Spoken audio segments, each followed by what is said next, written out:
IPL এর দিন শেষ, সৌদি লিগের বাংলাদেশ। কথাটা অনেকের কাছে খারাপ লাগবে, কিন্তু কথাটা খারাপ লাগলেও কথাটা কিন্তু সত্য।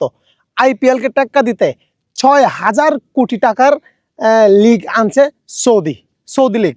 ৬,০০০ কোটি টাকা ব্যয় করবে সেই লিগে। একটাবার ভাবেন কত বাজেট নিয়ে তারা নামছে। তো যাই হোক, বাংলাদেশে এমনিতেও কিন্তু আইপিএল এর স্বাদ কিন্তু নাই।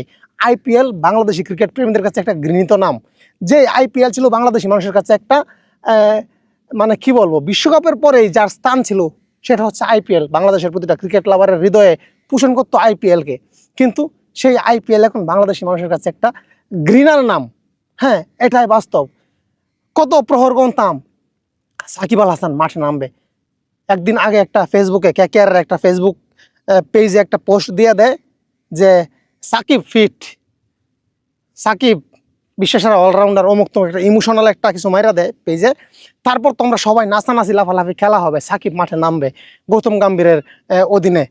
তখন তো দেখি খেলা শুরু, খেলায় আছে সবাই, শুধু একমাত্র সাকিব নাই। তারপর চেন্নাই সুপার কিংসে মুস্তাফিজ যখন খেলে, মুস্তাফিজ ফিট, খেলা হবে, খেলা শুরু হয়েছে সন্ধ্যা ৮টা বাজে, সবাই আছে, মুস্তাফিজ নাই।